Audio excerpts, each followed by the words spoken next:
Buongiorno da Leandro Maggi, buongiorno da Taglio di Po, eccellenze del Polesine. Oggi parliamo di Eurovo.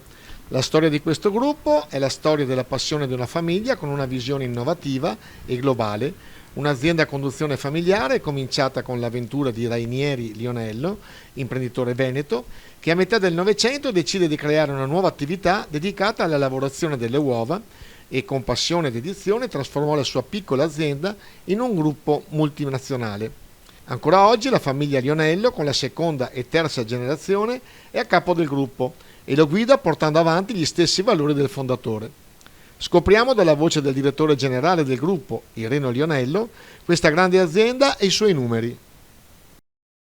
Qui in Polesine, noi abbiamo un allevamento importante a Taglio di Po, che proprio sulle foci del Po, e poi abbiamo uno stabilimento che è il più grande stabilimento che abbiamo in Europa. Ce l'abbiamo a Occhiobello, dove ci lavorano circa 400 persone e facciamo un'attività di trasformazione delle uova, cioè la sbucciatura e l'essiccazione, tutto per i prodotti. Quindi allevamento a Taglio di Po, dove quante galline e polli ci sono?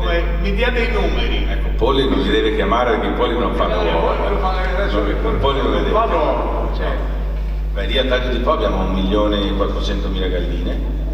1.400.000 galline, però in totale, diciamo, in Italia ne abbiamo quasi 16 milioni e lavoriamo 12-13 milioni di uova al giorno. A Occhiobello ne lavoriamo 5 e poi gli altri li lavoriamo negli altri stabilimenti sparsi per l'Italia, nel nord Italia. E lavorate anche in altri paesi oltre all'Italia? Lavoriamo in Francia, in Spagna, in Romania, in Polonia.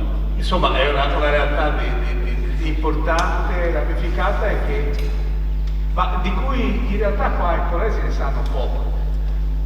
Perché l'uovo probabilmente non è così conosciuto e non lo apprezziamo per quello che è. Ecco, quello che manca è proprio la conoscenza dell'uovo, che cosa ha dentro, no? L'uovo era... Mio babbo diceva sempre che l'uovo dovrebbe costare come costava negli anni 60, no? Un uovo, un chilo di caffè e un chilo di zucchero. Una volta era così. Era così. Un uovo valeva anche un giro di giostra. Ora siamo in un momento di fiera, si veniva e si pagava un giro di giostra con un uovo, che anche quello era un modo di barattare in maniera piuttosto semplice.